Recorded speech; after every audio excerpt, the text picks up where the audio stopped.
ओम नमस्ते। वैदिक अभिवादन नमस्ते। इससे पहले हम करते हैं वैदिक जो है ध्वनि। ओ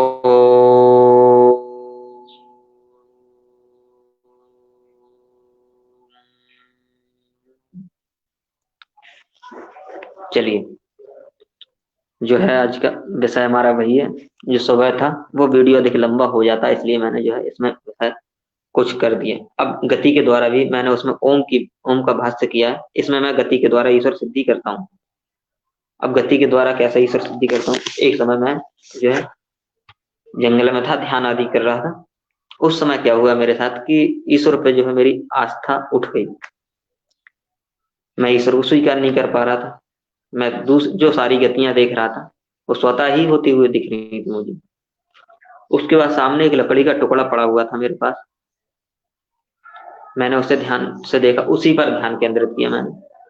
मैंने कहा यदि इस लकड़ी के टुकड़े में जो है कोई भी गति ना हो या ऐसे स्थान पर पहुंच जाए जहां वो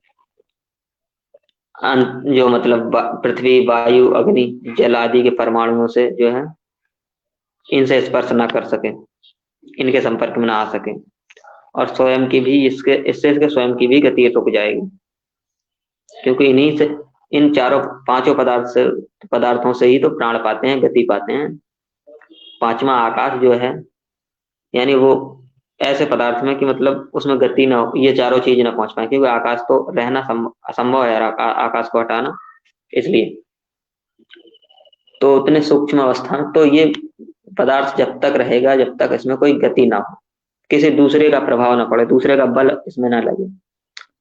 ये तो मेरी इस पे हो गई, क्योंकि जल मिट्टी इन सबके संयोग से जो है, पृथ्वी वायु के संयोग से, अग्नि के संयोग से लकड़ी का स्वरूप बदल जाता है। इसका जो है हाथ से या वृद्धि होती है।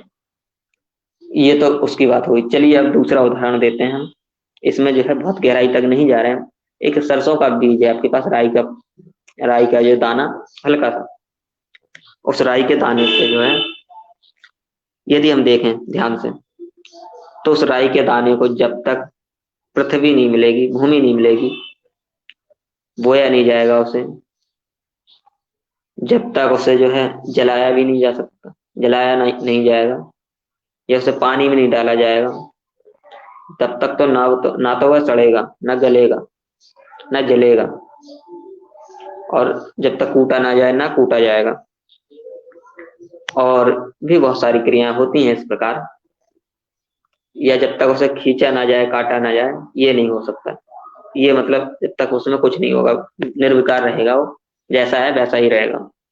उसके बाद अब उस दाने से जो है बहुत सारे दानों को उत्पन्न करना, उसकी और क्रियाएं करना, वृद्धि करना, स्वयं तो वो कुछ नहीं कर सकता, तो पड़ा है पड़ा ही रहेगा। या उसे ऐसे स्थान पर रख दिया जाए जहां इन सब पदार्थों का जो है संयोग ना हो सके, इन सब पदार्थों की पहुंच ना हो। पृथ्वी जल वायु अग्नि आकाश, और ये इन सब के बिना तो जीव भी नहीं पहुंच सकेगा, जीव नहीं पहुंच सकेगा। आकाश तो रहता है नहीं, आकाश रहना पड़ेगा। जीव नहीं पहुंच सकेगा तो ये क्रियाएं भी नहीं होंगी वहां पे। तो उसके बाद क्या है, जब जब तक इसे पृथ्वी में नहीं रोपेंगे, इसे भूमि में बोएंगे नहीं, इसमें जब तक उचित मात्रा में इसकी आवश्यकता अनुसार जल प्राप्त ना हो, उचित तापमान प्राप्त ना हो जो सूर्य से प्राप्त होता है, उचित मात्रा में जो है इसे वायुमंडल आदि जो वायु प्राप्त ना हो, वायुमंडल से उचित मात्रा में से आकाश प्राप्त ना हो, आकाश यानी इसे वो वैसा स्थान प्राप्त ना हो जिसमें ये वृद्धि कर सके। और एक खाली स्थान को भी आकाश कहते हैं, स्पेस, वो आकाश भी प्राप्त ना हो। तो चारों ओर से यदि वो घिरा रहेगा तो कैसे वृद्धि करेगा। तो ये सारे पदार्थ प्राप्त ना हो उसे, तब तक वो कोई भी गति, कोई भी क्रिया नहीं कर सकता, उसमें कोई क्रिया नहीं होगी।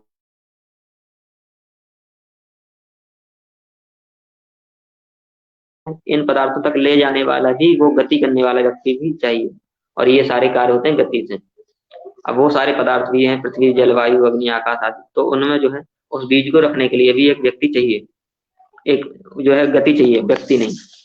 और इन सबकी भी गतियां हम धीरे धीरे देखेंगे। पृथ्वी आदि ये वायु इन सब इतनी गैसों से बना है, इतने परमाणुओं से बना है, और वो गैसें जो हैं वो उतने परमाणुओं से बने हैं, वो प्राण, वो छंद इतने परमाणुओं से बने हैं। आखिरी पे जब हम जाते हैं लास्ट में, तो सभी पदार्थ ऐसे हो जाते हैं, गति शून्य हो जाती है, क्योंकि वो सब एक दूसरे के संयोग से गति करते हैं। गति होती संयोग से, वियोग से। वियोग होगा तो उसका ही संयोग होगा, ये भी समझ लीजिए आप। क्योंकि यदि इस प्रकार से वियोग हुआ तो दूसरे कण में जो है कण मिल जाते हैं। और इस प्रकार अगर बिखरता ही रहा तो एक समय पे ऐसा हो जाता है कि गति शून्य हो जाता है, बिखरे या संगठित हो जाए, या इतना संगठित हो जाए कि उनके बीच में कोई अवकाश ना हो, तो भी वो पदार्थ कोई गति नहीं करते आकाश के बिना, अवकाश के बिना, स्पेस के बिना। और तो जो स्पेस जो होता है वो असुर ऊर्जा के कारण भी बना रहता है। वो एक असुर एनर्जी होती है, डार्क एनर्जी जिसे साइंस की भाषा में बोलते हैं, वो होती है। इससे सभी पदार्थ जो है संगठित नहीं हुए। यदि संगठित हो जाते शरीर सभी पदार्थ, तो वो क्या है, गति नहीं कर पाते, कोई भी, कोई किसी कार्य के नहीं रहते उसमें। रक्त, ये हमारे देह यदि संगठित हो जाए तो इसमें रक्त का आना जाना, वायु का आना जाना, भोजन के जो अच्छे अच्छे पदार्थ हैं, जो औषधियां आदि आने जाने का, वो सब नहीं हो पाता उसमें। ये तो हो गया इस प्रकार। अब आगे जो है देखते हैं कैसे। जो ये हो गया अपना वीडियो आज का। चलिए यहीं पे वीडियो आज का रोकते हैं, और आगे जो है और भी बताएंगे हम। और जो है गायत्री मंत्र का जो है पूरी तरह से भाष्य करेंगे। ओम का भाष्य किया है हमने, और इसमें एक एक शब्द की व्याख्या हम अच्छे से करेंगे। ओम तत्सत।